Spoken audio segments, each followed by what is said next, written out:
Bonjour à toutes et à tous, je m'appelle Michel Blaise-Pascaud et je suis très heureux de vous accueillir dans cette très belle salle d'Equinox pour vous accompagner tout au long de cette soirée organisée par la Banque Populaire Val-de-France à l'occasion de son Assemblée Générale.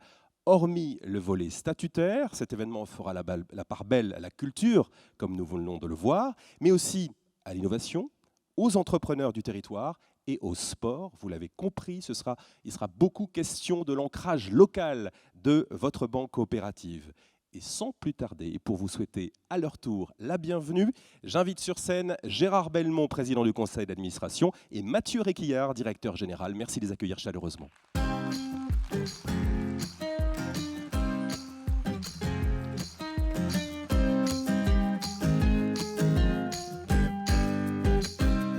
Bonsoir messieurs, soyez les bienvenus. Ravi de vous accueillir sur cette scène, dans ce très bel écrin du théâtre Equinox. Gérard Belmont, c'est à vous.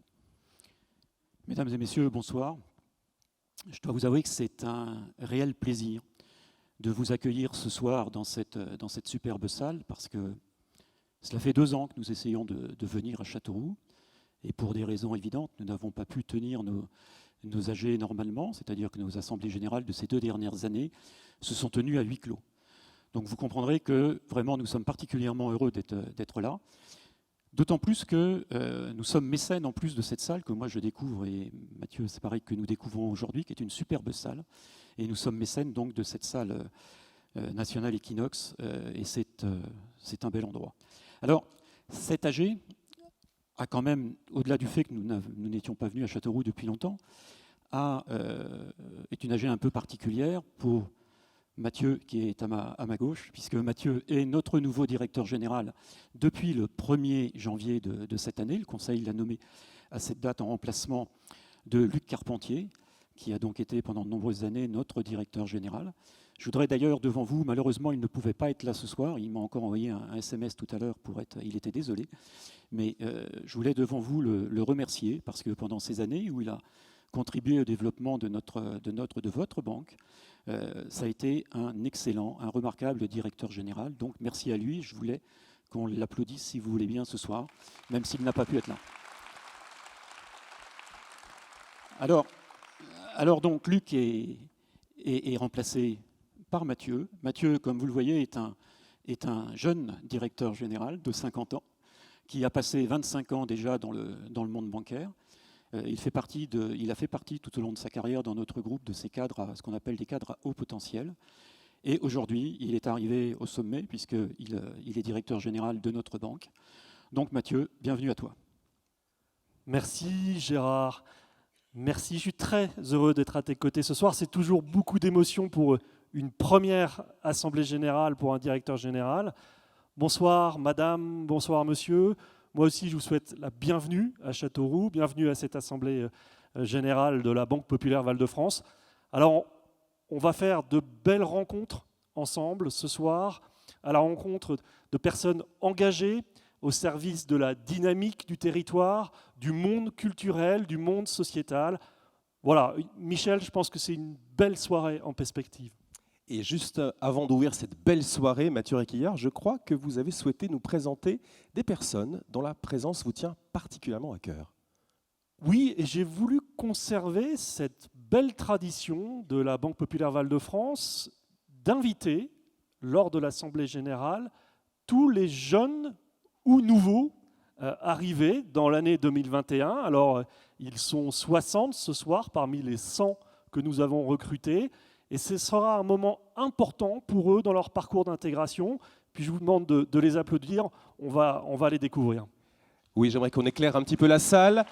Et on va leur demander à ces jeunes talents de se lever et qu'on les applaudisse chaleureusement. Bravo à vous, regardez ces forces vives qui sont là. Bravo à vous les jeunes talents.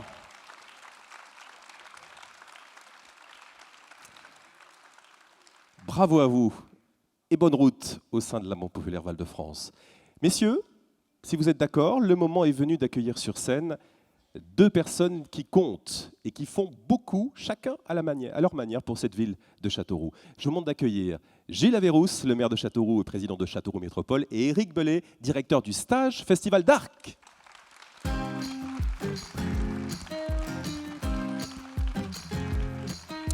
Monsieur le maire, venez prendre place à côté du président Belmont. Voilà, le temps qu'on vous transmette les micros. Gilles Vérousse, maire de Châteauroux, président de Châteauroux Métropole. Venez vous placer à côté du président Belmont. Et Éric Bellet, directeur du stage Festival d'Arc. Venez juste ici. Messieurs, on est ravis de vous accueillir sur scène avec nous. Monsieur le maire, vous avez devant vous des dirigeants qui étaient très impatients de rassembler leurs clients sociétaires ici à Châteauroux. Ça fait 2 ans que le projet était dans les cartons. Ça a été long aussi pour vous? Oui, ça a été long parce que ça fait 2 ans que du coup vous m'en parlez, 2 ans qu'on avait l'espoir effectivement de vous réunir, espoir déçu par la situation sanitaire. Très heureux de se retrouver ce soir sans contrainte, sans masque, sans mesure de distanciation dans cette salle Equinox. Et je remercie à nouveau votre président d'en avoir vanté les mérites, qui est un atout majeur pour une ville comme Châteauroux, parce qu'avoir une scène labellisée scène nationale, c'est un vrai atout. Je crois qu'on va parler d'attractivité du territoire tout à l'heure. Ça contribue à justement permettre à la population de bénéficier de spectacles de qualité, mais c'est aussi un élément d'attractivité à l'égard de personnes qui veulent venir s'installer sur notre territoire. Donc très heureux aujourd'hui de pouvoir recevoir ici la Banque Populaire, qui est une banque importante dans le département de l'Indre, importante nationalement, mais particulièrement dans des territoires ruraux comme les nôtres, où vous avez une proximité, je crois, qui est appréciée. Et la quantité de sociétaires qui ont répondu présents ce soir démontre l'attachement qu'ils ont à leur banque. Très heureux.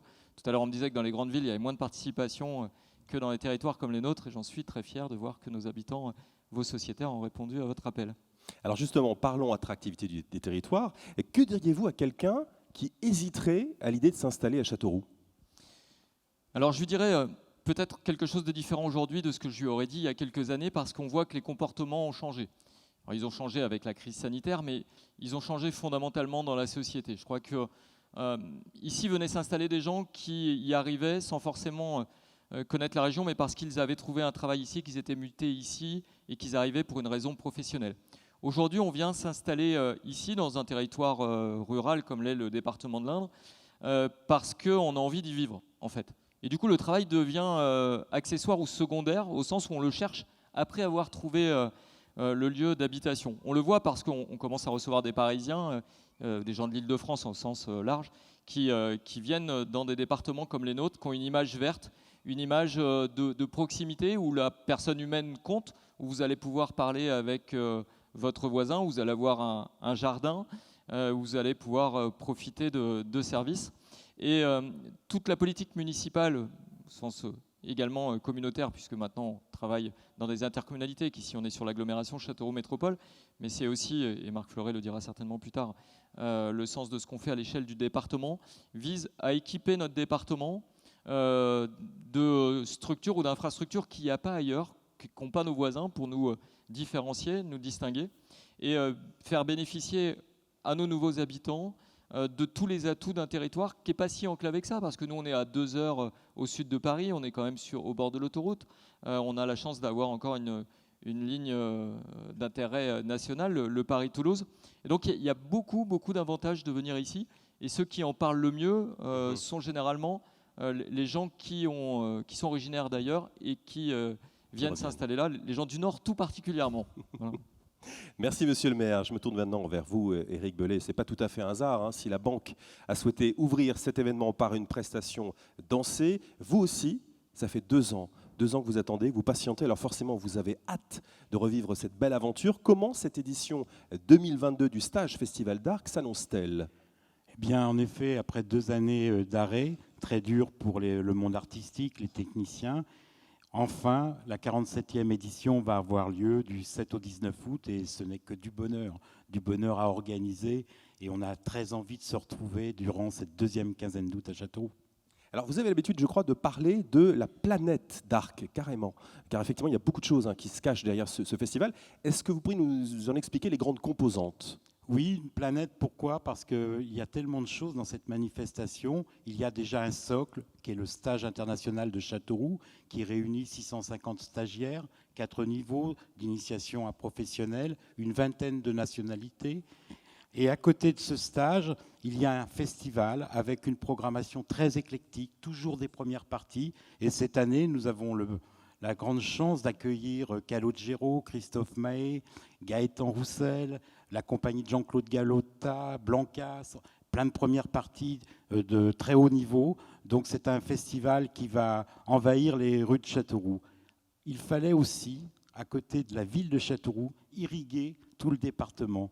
Et une très belle création, il y a un certain nombre d'années, avec une manifestation qui s'appelle Dark au pays. Nous allons à 18h dans 8 communes du département de l'Indre, avec une fanfare, des artistes. Et ce Dark au pays va prendre de l'ampleur dans les années futures, mais c'est quelque chose qui colle à la population. Des interventions dans les quartiers, parce que ça fait partie de l'ADN de notre association, éducation populaire de la danse et de la musique, un stage backstage, formation, son, lumière, régie plateau, et puis un Before Dark aussi en plein cœur de la ville à 18h, place Monestier. Donc voilà un petit peu tous les ingrédients que l'on peut rencontrer au mois d'août. Pour finir, Éric Bellet, est-ce que vous pourriez nous présenter les danseuses qui ont ouvert cette soirée, Sania et Selma ? Oui, alors c'est 2 merveilleuses danseuses. Selma et Sania, comme vous l'avez très bien dit, ont travaillé au conservatoire et travaillent toujours à l'école de danse d'Arc. Je crois que Sania, entre autres, envisage le métier. Elle a toutes les qualités. Il faut savoir qu'elle prend des cours, 14 heures de cours par semaine. Et au niveau de l'école, ça se passe merveilleusement bien. Elle a la passion, comme sa sœur, c'est la famille qui veut ça. Et elle participe bien sûr au stage festival depuis de nombreuses années, grâce entre autres à la CEF. Merci Madame Lachaud. Et merci à vous, Éric Bellet. Gérard Belmont, que représente pour la Banque Populaire Val-de-France ce partenariat avec Dark ? Lorsque l'on parle du partenariat avec Dark, il y a un mot qui me vient à l'esprit, qui est le mot fidélité. En fait, ça fait 22 ans que nous soutenons à notre manière ce festival. Et il n'y a pas de hasard dans la vie. Si on le soutient depuis aussi longtemps, c'est que ce qui pour nous est extrêmement important dans cette association Dark, c'est que c'est une façon d'ouvrir à tous la culture. Je crois que c'est extrêmement important. C'est important pour Châteauroux, c'est important pour la région. Maintenant, vous faites vraiment pour la région beaucoup, enfin pour le département beaucoup. Donc voilà, c'est la raison pour laquelle nous soutenons cette association. Et je pense qu'on va continuer d'ailleurs pendant un certain temps. Mais en tout cas, avec ce qu'on a vu ce soir, on voit que cette durée dans le temps de votre association montre toute la qualité de ce que vous pouvez et de ce que vous êtes capable de présenter comme spectacle et réalisation. Donc bravo.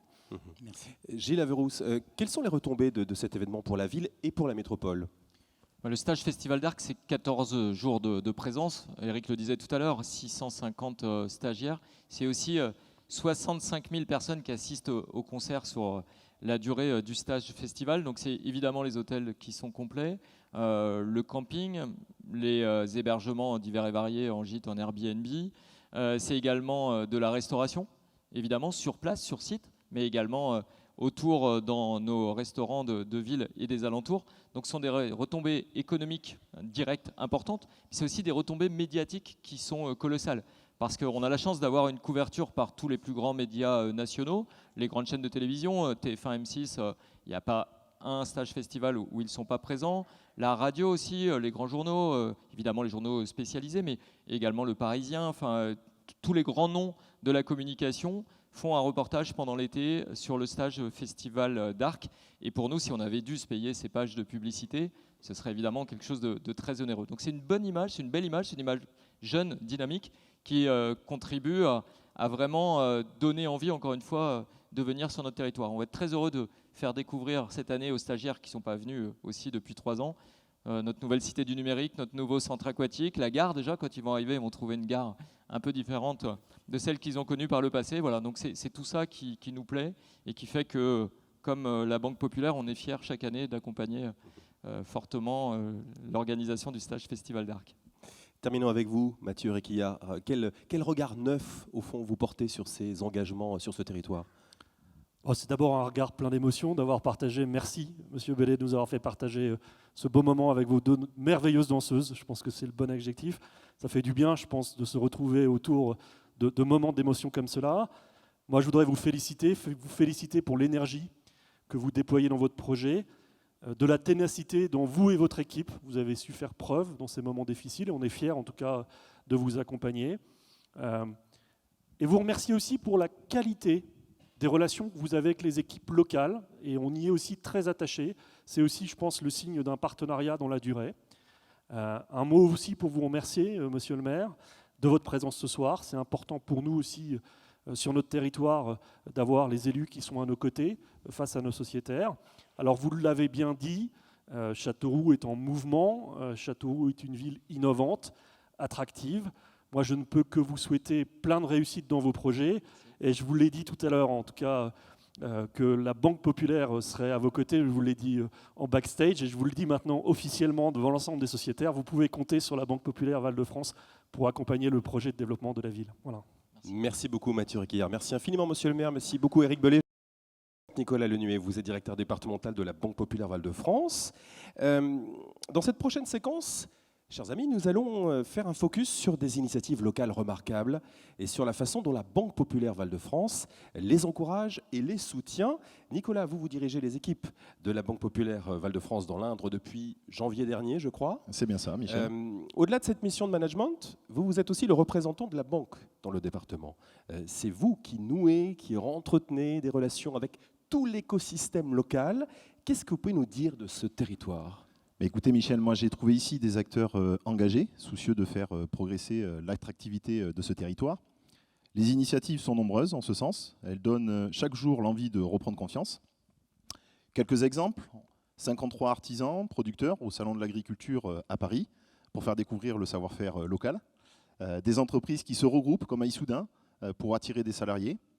Une entreprise de maroquinerie, de textile, qui a rapatrié son unité de production d'Espagne et de Portugal sur le département.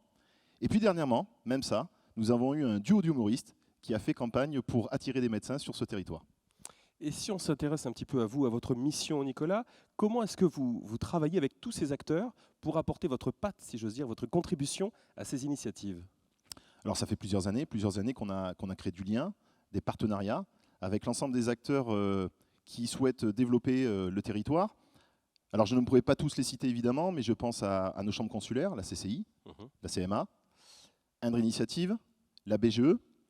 Tous ont cette volonté commune de pouvoir accompagner nos chefs d'entreprise, repreneurs, créateurs d'entreprises, développeurs d'entreprises.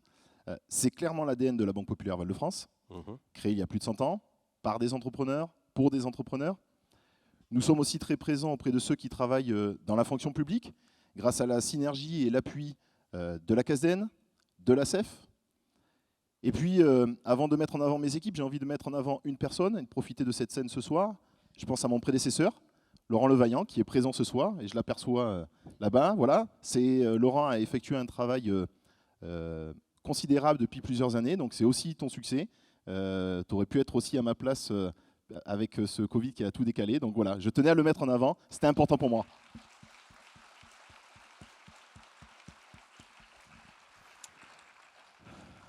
Je profite un petit peu, mais je vais mettre en avant mes équipes, les équipes de la Banque Populaire du département. Elles sont engagées, elles connaissent parfaitement le territoire. L'organisation de cette Assemblée Générale en est le parfait exemple. Quand je vois le nombre de sociétaires, de partenaires qui sont présents ce soir, c'est votre succès, je vous le dis, je ne vous vois pas, mais je vous le dis, c'est réellement votre succès ce soir. Et je tenais aussi à vous mettre en avant ce soir.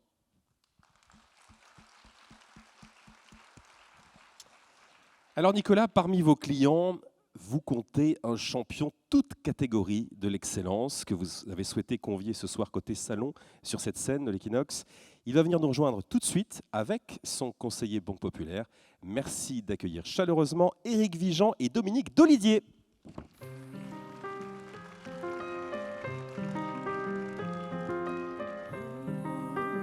Bonsoir messieurs, prenez place, ravi de vous accueillir. Venez à mes côtés monsieur Vigeant. Ravi de vous accueillir sur ce canapé. Prenez un micro. Éric Vigeant, j'ai envie de vous dire, on ne vous présente plus, mais je vais quand même m'essayer à l'exercice. L'huilerie Vigeant a été fondée en 1930. Ça fait 38 ans que vous faites partie de l'entreprise.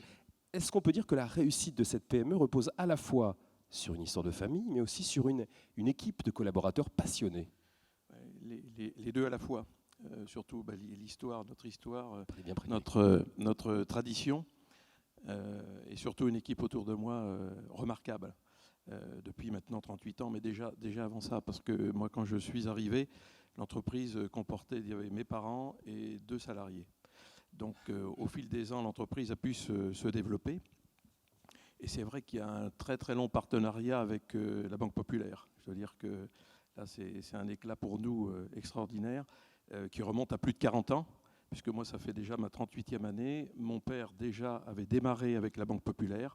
Donc, sincèrement, c'est une très très longue histoire, une belle histoire, à un moment où ça n'a pas toujours été très facile d'ailleurs. Donc, je remercie sincèrement la Banque Populaire, en tout cas jusqu'à maintenant, jusqu'à ce jour. Et sans flatterie, parce que ceux qui me connaissent savent que je suis très, très sincère. Nicolas Leneuet venant d'arriver, mais pour moi c'est très important justement qu'il y ait ce relais-là. Mais j'ai un beaucoup plus long parcours avec Dominique Dolidier et j'aimerais qu'on puisse le saluer parce que c'est quelqu'un qui est remarquable. Tout à l'heure, vous parliez de terrain, de territoire. Je crois que c'est vraiment, il faut le saluer. Et Karine Renard aussi, je ne sais pas si elle est là parce que je n'ai pas pu la saluer jusqu'à maintenant.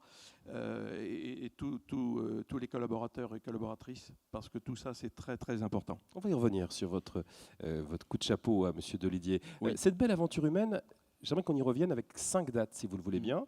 On va revenir rapidement, parce que je sais que vous êtes intarissable, mais sur chacune d'entre elles. Si je vous dis par exemple 1970, vous aviez, je ne trahis pas de secret, 4 ans, et c'est l'année d'un pionnier. Oui, c'est mon père, pionnier du bio en France concernant l'agriculture biologique. Regardez cette belle photo.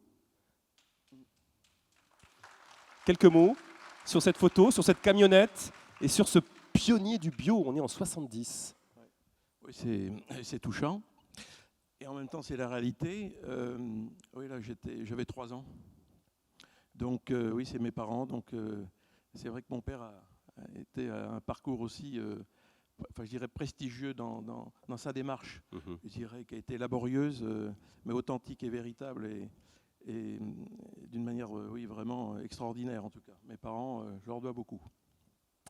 On va passer à l'année, si vous le voulez bien, 1983, Éric Vigeant. C'est l'année de l'ouverture du marché vers l'export, on peut dire ça comme ça? Oui. Quel est le pays en question? Alors c'est mon père qui a démarré l'export, c'est le Canada, le Québec précisément, avec la société Orphée. C'est vous à gauche, c'est ça? Oui, j'avais 18 ans. Il venait d'avoir 18 ans. C'était le Canada, c'est ça, le pays? Oui, le Canada, oui. On passe à l'année 2004, on fait un grand saut dans le temps, 1984. C'est une année qui est marquée par une grande fierté pour vous. Pour moi, c'est une récompense oui, très précieuse qui est dédiée à mon métier. Donc ce diplôme, cette maîtrise de maître artisan huilier. Donc ça, pour moi, c'est quelque chose d'important que j'ai obtenu au bout de la 20e année de mon activité quand même. Ça ne s'est pas fait comme ça rapidement. Donc voilà, c'est tout un parcours de passion, de partage aussi avec mes collaborateurs, collaboratrices. Donc voilà, pour moi c'est très important. Vous êtes 2 en France, c'est ça? Alors malheureusement je ne suis plus que tout seul là, puisqu'à l'origine nous étions 2. Oui. Maintenant j'aimerais bien aussi que le relais puisse se faire, puisque des huileries et des moulins à huile à travers la France, il y en a encore. Dieu merci, mais en même temps je dirais que ce n'est pas assez suffisant pour porter une activité, une corporation comme la nôtre. Je pense que là, c'est comme si nous parlions d'un meilleur ouvrier de France, cuisinier, pâtissier. Ils sont beaucoup plus nombreux. Donc là, je pense que là, il faudrait qu'on puisse vraiment avancer d'une manière plus renforcée. On passe à l'année 2012 maintenant. 2012, c'est une consécration pour l'entreprise. Pourquoi? Ça, c'est le label qu'on a obtenu, un label d'État qui est quand même très important et connu et reconnu au niveau national et international, puisqu'on exporte pas mal. Donc, qui est le label Entreprise du patrimoine vivant, qui est lié au savoir-faire d'une entreprise et son excellence. Et puis 2015, dernière date, c'est l'ouverture vers un immense marché. Lequel? La Chine. Oui. Donc ça c'est pareil, c'est mon père qui a démarré l'export en 1983 comme on le disait à l'instant, mais 2015 pour moi c'est un moment je dirais de récompense mais de fierté aussi, mais pour toute mon équipe. Donc actuellement les marchés sont plus tendus, comme on le sait, je crois globalement pour tous, mais d'avoir pu ouvrir ce marché-là, c'est un marché très important pour le futur. Alors vous avez commencé déjà un petit peu à l'évoquer, c'est votre lien, votre histoire avec la Banque Populaire Val-de-France. Oui. En 2 mots, comment vous la résumeriez avant qu'on interroge M. Dolidier? Disons que à l'époque, quand mon père avait décidé de travailler avec la Banque Populaire, c'était un moment assez difficile. Donc la Banque Populaire a su faire confiance donc, à mon père, à l'entreprise bien sûr, mais mon père en particulier. Et je pense qu'aujourd'hui, on a encore une très très bonne mémoire. Je pense que moi et mes collaborateurs, on en a une en tout cas, pour justement rendre grâce justement à la Banque Populaire et à ceux qui sont en poste à la Banque Populaire. Dominique Delidier, justement, alors une pluie d'hommages, une pluie d'éloges que vous a fait Monsieur Vigeant. Vous avez bien fait de venir aujourd'hui, Dominique Delidier, sur ce plateau. Vous êtes directeur adjoint, je le rappelle, de l'agence Berry Entreprises. C'est vous qui accompagnez, on l'a bien compris, Éric Vigeant dans ses projets, dans son développement. Pourquoi l'avoir invité, lui? Bonsoir. Alors en fait, l'entreprise Vigeant, c'est un fleuron de l'excellence castelroussine. Et je dois dire que lorsqu'on visite l'entreprise, on est assez frappé, au-delà de la propreté, de la haute technicité mise en œuvre pour la réalisation des huiles. La deuxième raison, qui est aussi très importante, c'est une relation historique avec vous, Éric, et votre père, depuis plus de 35 ans. Une relation active, donc, qui témoigne d'une vraie fidélité, d'une proactivité également. Et puis, bien évidemment, à la Banque Populaire, Banque Coopérative, nous partageons des valeurs communes de excusez-moi, transmission, d'innovation. De transmission, innovation et de respect de notre environnement. Et donc c'est à ce titre-là que la relation effectivement est très agréable à vivre. Et je vous en remercie d'ailleurs. C'est tout à fait réciproque. Et dans une période où nous avions, et même encore, mais beaucoup à investir, Dominique Delidier a été là et nous a suivis, nous a vraiment suivis sur tout ce parcours. Donc c'est quand même quelque chose de très important pour nous. Relation historique et active depuis plus de 35 ans. Vous, Nicolas, qu'est-ce qui vous touche dans le parcours d'Éric Vigeant? Avant tout, M. Vigeant a eu la gentillesse de me faire visiter son entreprise peu de temps après mon arrivée. Ce qui m'a touché, c'est qu'il porte une vision clairement moderne d'une entreprise locale, presque centenaire, qu'il a su s'accorder aux nouvelles attentes des consommateurs. Et d'ailleurs, je vous invite tous, n'hésitez pas à passer à Clion-sur-Indre, à l'épicerie Vigeant. Vous y retrouverez une cave à huile avec pas loin de 50 références, je crois, M. Vigeant. Tout à fait. Des produits bio, locaux. Et on a souhaité justement vous en faire goûter ce soir. Et on aura le plaisir de vous en offrir à la fin de cette soirée. Merci beaucoup, messieurs. Merci pour ce cadeau. Vous nous avez mis en appétit. Éric Vigeant, merci. Merci à vous. On resterait sur le canapé des heures à vous écouter parler. Vous avez beaucoup d'anecdotes. En tout cas, merci infiniment d'avoir été des nôtres aujourd'hui. Merci beaucoup, Monsieur Delidier. Et on vous reconduit encore sous les applaudissements dans la salle. Merci, messieurs. Alors, Nicolas, on n'en finit pas d'accueillir des invités sur nos canapés verts et bleus. Les invités suivants ont aussi fait le pari de l'initiative responsable. L'une préside la Fondation Banque Populaire Val-de-France et l'autre en est un récent lauréat de l'Indre. J'invite donc sur scène Valérie Léger et Michel Duterme.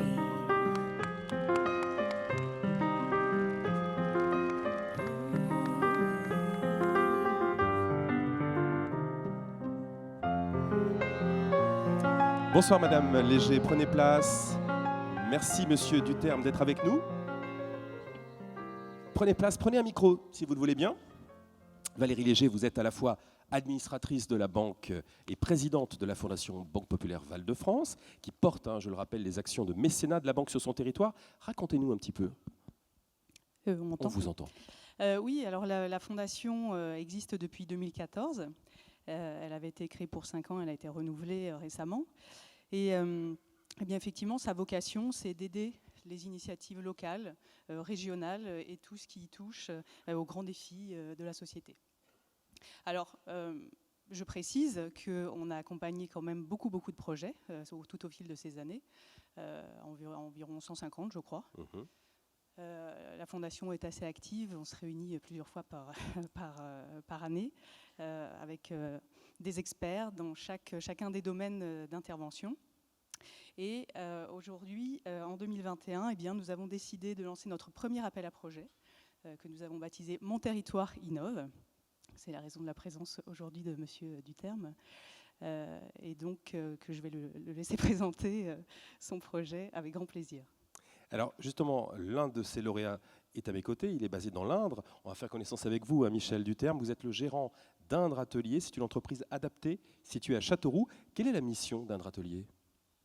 Eh bien, un atelier, comme toutes les entreprises adaptées, a la mission d'embaucher uniquement des personnes handicapées, reconnues handicapées par la médecine du travail. L'idée, c'est de reprendre ces personnes, de les remettre un peu d'aplomb, de les restaurer dans leur tête, le savoir-faire, savoir-être, de les former professionnellement et puis de les lâcher doucement dans la vraie vie. C'est difficile, je ne vous cache pas. Pour deux raisons, c'est que quelquefois ils ont des années entières en déshérence et qu'il faut trouver des boulots qui soient adaptés à leurs compétences physiques principalement. Je précise, nous n'avons pas de fauteuil roulant, nous n'avons pas d'aveugles, nous avons des gens qui ont un bras en moins, qui ont perdu un œil, qui ont des problèmes cardiaques, enfin le diabète, tous ces problèmes-là. Et nous en avons 75 et nous avons 75 pathologies. Ça veut dire qu'on ne peut pas monter une usine avec 75 personnes aussi différentes. Mais c'est ça notre boulot, trouver des solutions humaines. Et c'est ça mon domaine à moi, c'est l'humain. En clair, c'est une entreprise, une SARL, qui est dans le monde ordinaire. On n'a pas de privilège particulier sur le plan social ou fiscal, exception faite d'une aide de l'État pour une partie des charges sociales des salariés, pour compenser leur faible productivité. Mais on ne peut pas créer une usine avec eux, ils sont trop différents. Donc il nous faut essayer de les placer à droite à gauche. Là, c'est difficile, le retour des collègues d'entrepreneurs, c'est un peu modeste. Et puis, sinon, les faire travailler par nous-mêmes. D'où l'intérêt de la SARL, avec toutes sortes d'activités, dont la nouvelle que nous avons l'intention de lancer. Alors justement, vous avez présenté à la Fondation un projet lié à l'environnement. Expliquez-nous un petit peu en quoi consiste ce projet. Oh, c'est très simple, on est à la mode. Tout le monde parle d'écologie, de recyclage. Nous, on s'est lancé dans l'idée de recycler tous les déchets. D'abord, on faisait déjà ça depuis des années, les déchets secs de bureau, les papiers, les tonneurs, les gobelets, enfin, tout ce qu'on peut imaginer trouver dans un bureau. Mais maintenant, on passe aux biodéchets, c'est-à-dire tous les déchets organiques qui peuvent être compostés. C'est pas n'importe quoi. Quand l'Interco ramasse les poubelles, elle a certes, il y a une forme de tri, mais il y a beaucoup de déchets autres dedans. On peut toujours brasser ça et en faire du compost, mais ça restera un compost d'une qualité incertaine. Nous avons décidé de faire du compost de premier choix, c'est-à-dire on trie les déchets et ensuite on fait composter ce qui est compostable. Alors ça suppose un équipement, bien sûr, il fallait acheter un composteur, une machine, ça vaut 150 000 €. Puis il faut un camion, il faut du matériel, il faut des chauffeurs, il faut tout le personnel qui va avec. On s'est lancé dans cette idée juste avant la Covid. Si bien que depuis 2 ans, on rame sans clients, on rame avec rien, mais heureusement, la Banque Populaire est arrivée. Et ça, je veux dire que notre chance a été là. On avait reçu avec plus d'1 an de retard la machine. Le fourgon n'arrivait pas, parce que, comme vous savez, maintenant, il faut des mois pour se faire servir un véhicule. Bref, on a reçu tout ça. Maintenant, nous attendons uniquement l'agrément sanitaire pour démarrer la collecte de tous les déchets secs de tous les établissements. Même les restaurants. Les restaurants prioritairement, parce que c'est eux qui produisent le plus de déchets. Mais la loi est claire, décembre 2023, toutes les entreprises qui génèrent des déchets organiques devront les recycler avec une traçabilité établie. C'est un peu notre créneau. Voilà, on se met là-dessus et en fait, on va surtout viser les cantines, les écoles, enfin, l'hôpital, enfin, tous ceux qui génèrent beaucoup de biodéchets. Alors, vous nous disiez que ce soutien à la Fondation Banque Populaire Val-de-France qui vous a permis notamment l'achat du fourgon, oui, destiné à la collecte. Exactement, ça a été essentiel pour nous. Où en est ce projet aujourd'hui, qui était un peu en stand-by, si j'ose dire, pendant la crise sanitaire? Il était en stand-by pendant la crise parce que les restaurants étant fermés, il n'y avait pas beaucoup de déchets à collecter. On n'avait pas le camion. La Fondation nous a permis de recevoir 25 000 €, c'est une somme énorme. Quand le maire regarde un fourgon qu'il fallait certes un peu équiper, mais c'est l'essentiel du prix. Nous avons recruté le chauffeur, le maître composteur. Maintenant, il n'y a plus qu'à y aller. Dès que l'administration nous aura donné l'agrément sanitaire, nous, on est prêts. On peut gérer des centaines de kilos de déchets tous les jours. C'est pas le problème. Mais il faut le feu vert de l'administration, on a compris. Oui, c'est uniquement ça. Voilà. Okay. Ça prend du temps, ça. Nicolas, que vous inspire ce projet? De la fierté que notre fondation ait pu apporter son soutien à Indre Atelier dans le cadre de son projet. Et puis je vais lui redire, mais de l'admiration pour Monsieur Duterme, parce que il a dit tout à l'heure, travailler pour l'inclusion professionnelle de personnes en situation de handicap n'est pas simple. Ça demande beaucoup de ténacité, du respect, de la patience. Et c'est d'ailleurs ce que je vous ai dit à la remise du trophée à Tours il y a quelques semaines. Et je fais le parallèle aussi pour préciser que C'est les salariés d'Indre Atelier qui se sont occupés du conditionnement en sac des huiles Vigan que nous aurons le plaisir de vous offrir en fin de soirée. Un joli symbole. Et vous Valérie, quel regard vous portez-vous sur Indre Atelier ? Beaucoup de fierté, effectivement. Fierté que la Fondation ait accompagné ce projet.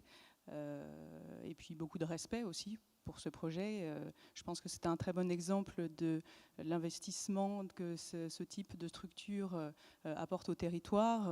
On est en plein dans les enjeux sociaux et solidaires. Et heureusement que vous existez. Et vous apportez beaucoup au territoire de la banque, aux gens qui y vivent. Et donc c'est avec beaucoup de plaisir que la Fondation a accompagné ce projet. Alors Valérie, ce n'est pas le premier projet que la Fondation Banque Populaire Val-de-France accompagne dans l'Indre. Est-ce que vous pouvez nous faire un rapide tour d'horizon des initiatives qui ont déjà été soutenues dans ce département ? Je pense à 3 en particulier.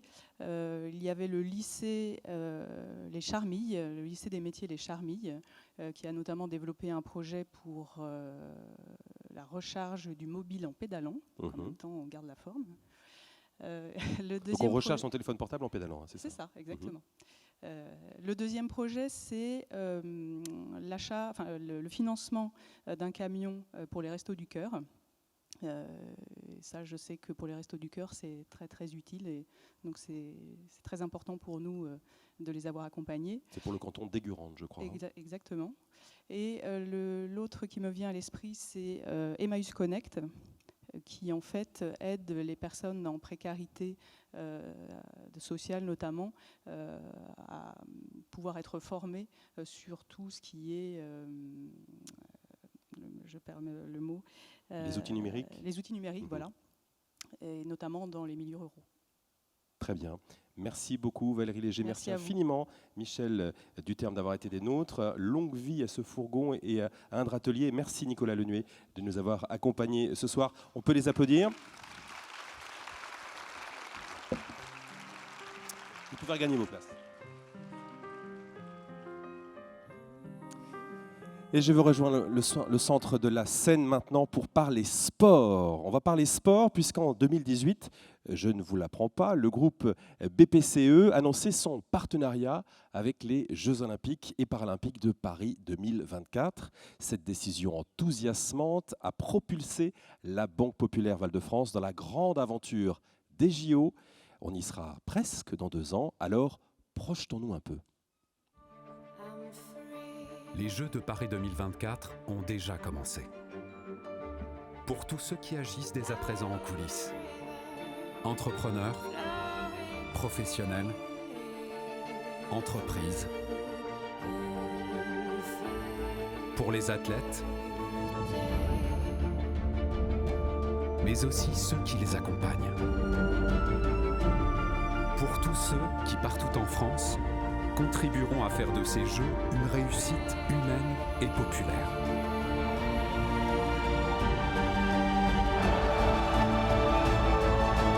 Banque Populaire, partenaire premium des Jeux de Paris 2024. Et c'est sur cette dimension que nous allons clore cet événement en compagnie du retour de Mathieu Réquillart et de Marc Fleuret, président du conseil départemental de l'Indre, que j'invite tout de suite à me rejoindre sur scène.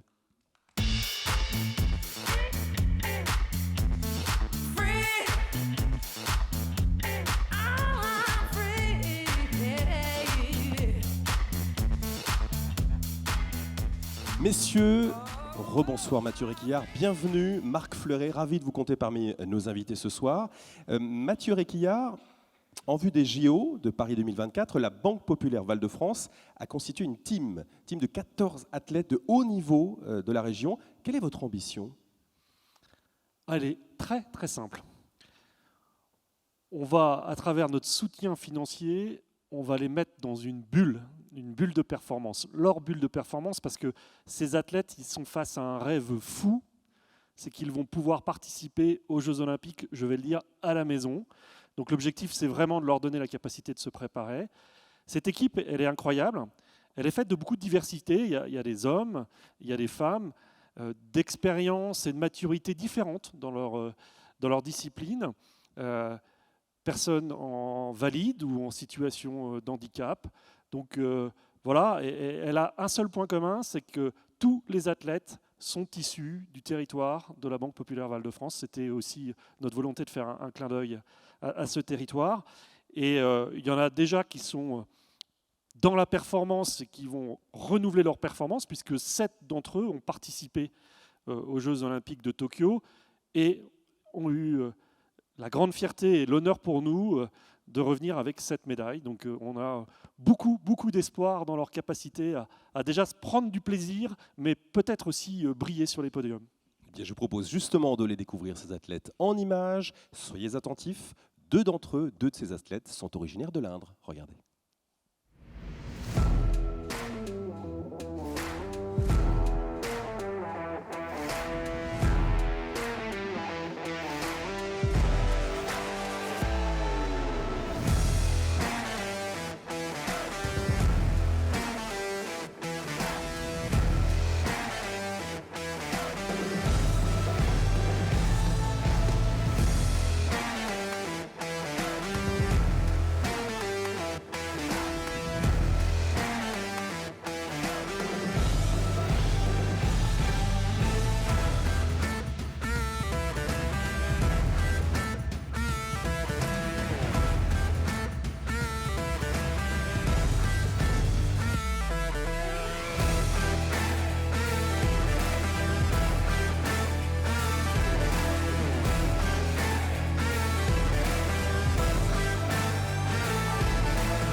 Un tonnerre d'applaudissements pour toutes ces championnes et ces champions.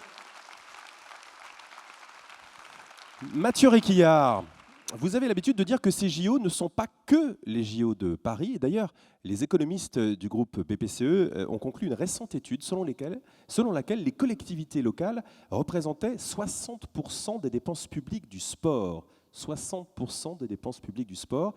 Et c'est pas rien parce que ça représente chaque année près de 2 fois le budget global des Jeux de Paris 2024. Et j'aimerais qu'on s'arrête un petit peu avec vous, messieurs, sur ce point, car vous avez, Mathieu Réquillart, une révélation à nous faire, je crois. Alors oui, tout à fait. Et puis on va la découvrir à travers cette petite carte qui va vous être affichée. Elle reprend tout simplement les dépenses en sport par habitant. Et vous le voyez, il y a une vraie différence entre les départements, puisque ça va pratiquement du simple au triple. Mais ce qui est assez incroyable ce soir, c'est que l'Indre est le département qui a le plus de dépenses, 167 €. Et donc on voit que le sport est ancré dans les investissements et là aussi dans l'engagement, que ce soit des élus et des entreprises. Et moi, je pense qu'on peut applaudir collectivement ce chiffre qui est vraiment un très très beau résultat. Alors justement, Marc Fleuret, comment vous expliquez-vous cette belle performance de l'Indre en matière d'engagement sportif? Ah, on va vous tendre le micro. Voilà. Pardonnez, monsieur. Hop là. Hop. Allez-y, Marc Fleuret. Oui, donc je voulais dire simplement que c'était un travail, j'allais dire, d'équipe sur le plan territorial.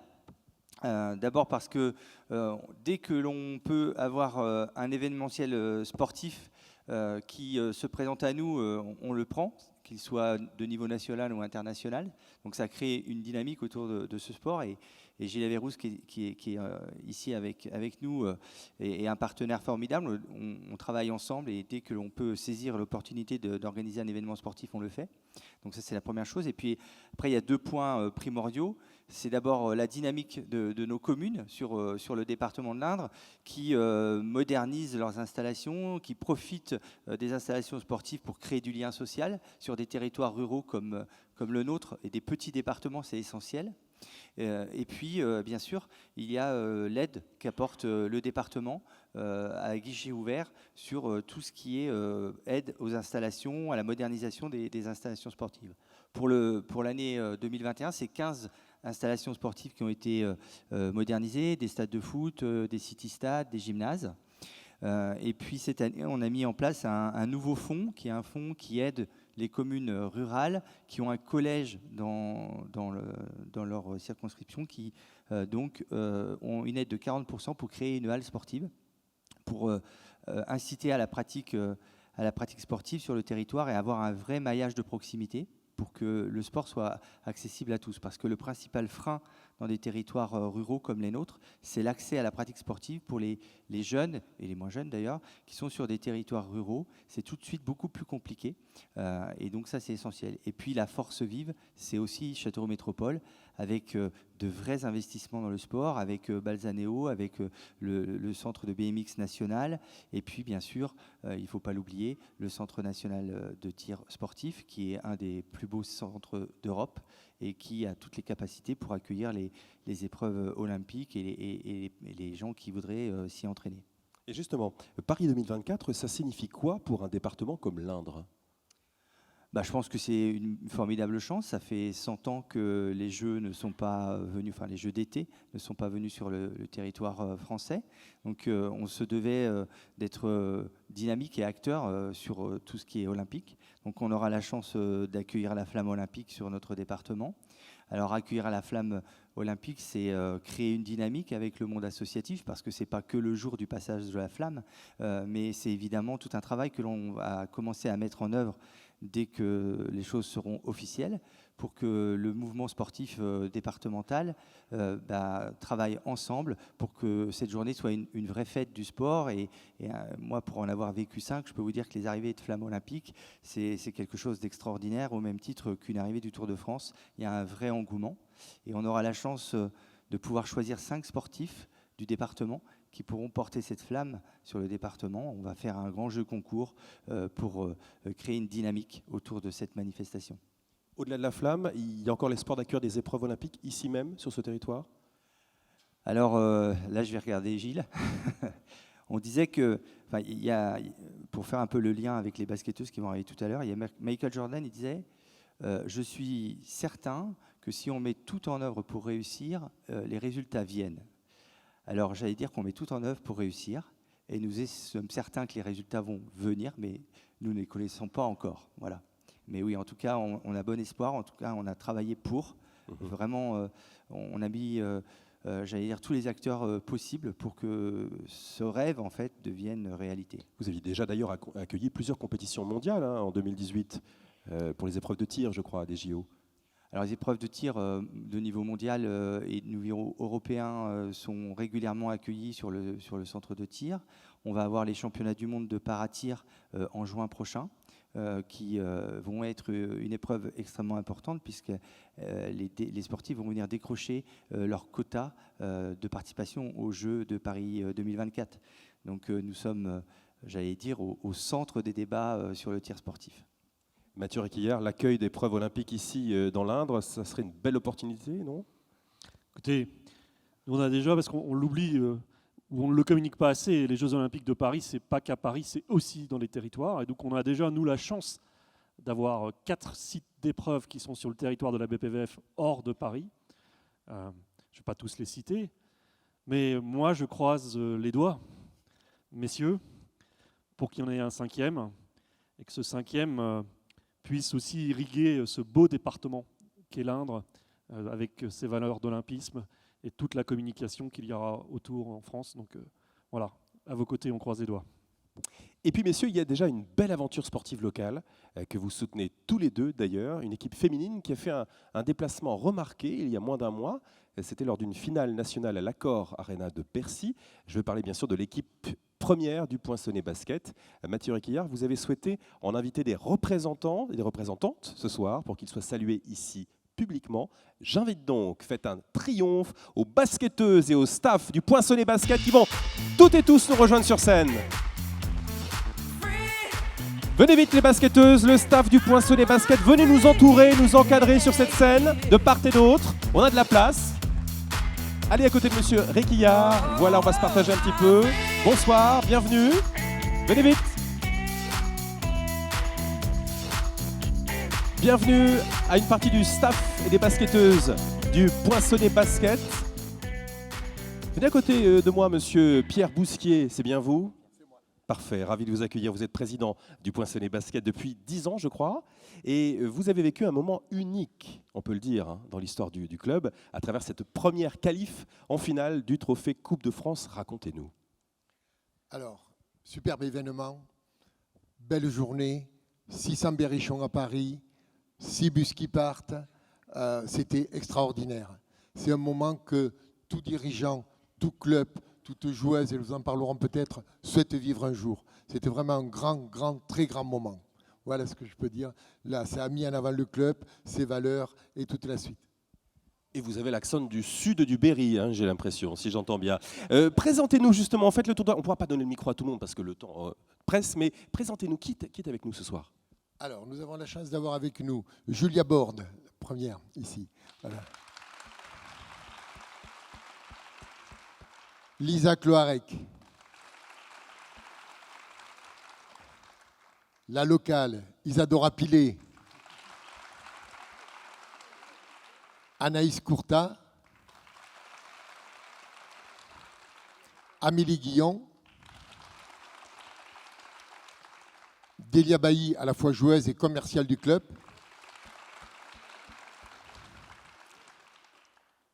Pierre-Antoine Desilles, assistant.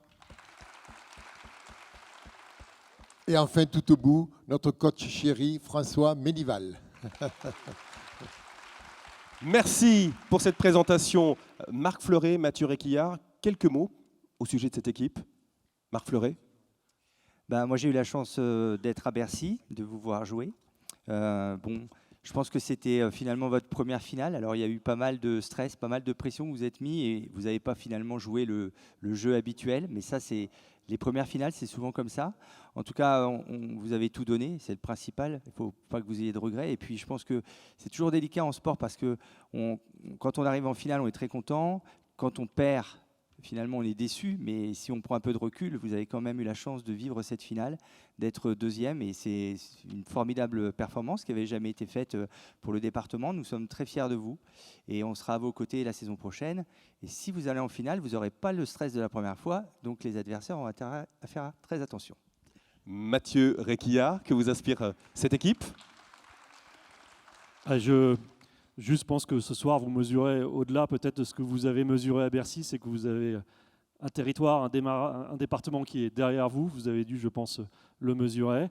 Vous faites la fierté de ce département, mais vous faites aussi la fierté de la Banque Populaire Val-de-France. On est très heureux, en tout cas, de vous accompagner. Alors moi, je vous souhaite bon repos. Je ne sais pas si j'ai le droit au coach, mais préparez-vous pour la saison prochaine.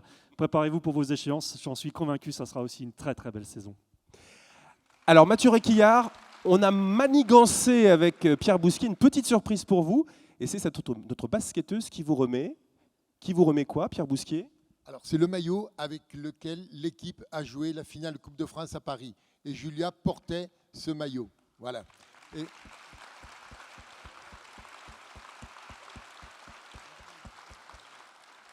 si l'on se permet d'offrir ce maillot, c'est parce qu'on a mis en place un vrai partenariat avec la Banque Populaire, grâce à Laurent, depuis quelque temps. Et c'est vraiment un vrai partenariat, puisque nous avons eu l'occasion effectivement de partager avec vous des matchs. Vos logos sont dans le gymnase. Et surtout, nous avons aussi partagé un moment très fort l'année dernière, au mois de juillet, invité par vous-même, Banque Populaire. Au travers, on a rencontré une équipe de triathlon où vraiment c'était un échange sportif très intéressant. Et c'est comme ça que je conçois le partenariat avec les entreprises. C'est du vraiment donnant. Voilà. Merci à vous. Et puis, mais je le dis aussi à l'équipe, si vous avez des projets, n'hésitez pas aussi individuellement à venir voir la Banque Populaire Val-de-France. On sera ravis de vous accompagner. Il ne perd pas le nord, notre directeur général. C'est normal. Bon repos, pleine réussite pour les prochaines échéances à toute l'équipe. Merci Marc Fleuret d'avoir été le nôtre. Merci Pierre Bousquier. Et on vous raccompagne encore dans la salle avec un tonnerre d'applaudissements. Merci infiniment.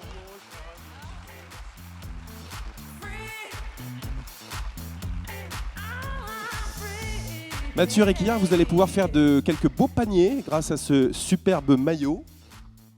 C'était votre première Assemblée Générale qui arrive à son terme pour la Banque Populaire Val-de-France. Qu'en retenez-vous? Quel est votre ressenti à chaud, si j'ose dire? Après un tel moment, on a envie de ressentir d'abord que de l'énergie. Pour moi, ça a été un réel plaisir d'être parmi vous ce soir avec l'ensemble des sociétaires. Un réel plaisir de se retrouver physiquement. Et puis, je voulais vous remercier pour votre confiance et vous remercier aussi d'être là ce soir parce que vous témoignez aussi par votre présence auprès de l'ensemble des collaborateurs. Et Nicolas l'a rappelé, il y a une formidable équipe dans l'Indre. Et je pense que c'est aussi un témoignage fort que vous leur faites. Donc, merci de votre fidélité, merci de votre confiance. Et bravo pour cette belle Assemblée Générale à Châteauroux. On a mis du temps à la faire, monsieur le maire, mais ça a été une très belle Assemblée Générale, mais elle n'est pas encore terminée. Non, nous allons laisser le mot de la fin au président Belmont, que je vous invite à applaudir chaleureusement.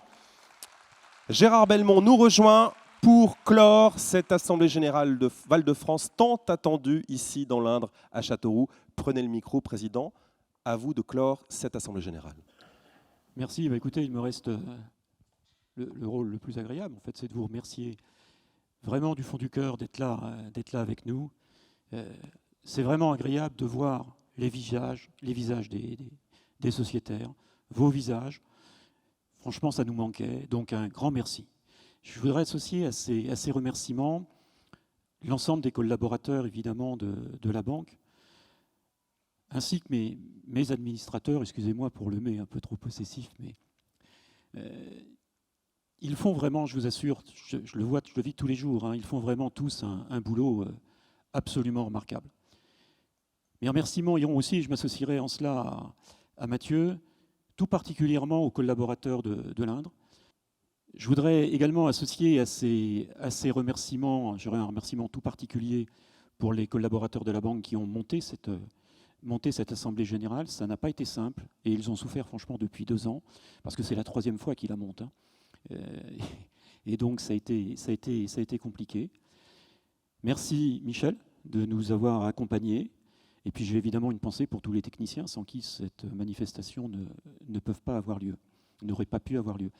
Vous avez vu cet après-midi, enfin ce soir, que nous sommes une banque coopérative. Ça veut dire une banque qui s'engage à aider, soutenir. Nous ne sommes pas qu'une simple banque, j'allais dire classique. Nous avons vraiment un souci de notre territoire. Nous avons vraiment le souci d'accompagner tout le monde. Tous ceux, en tout cas, qui sont engagés. Et ce soir, vous avez vu des gens qui sont impliqués, engagés dans leur territoire. Donc, Monsieur le Président, merci également d'être présent. Monsieur le maire, merci. Merci à tous ceux qui ont été avec nous et qui ont participé à ce moment. Bonne soirée à tous. Et puis, on va se retrouver, puisque vous le savez, traditionnellement, il y a un cocktail à la fin de notre AG. Donc, le temps est venu d'arrêter de m'écouter et de passer aux choses sérieuses, c'est-à-dire au cocktail. Merci à tous.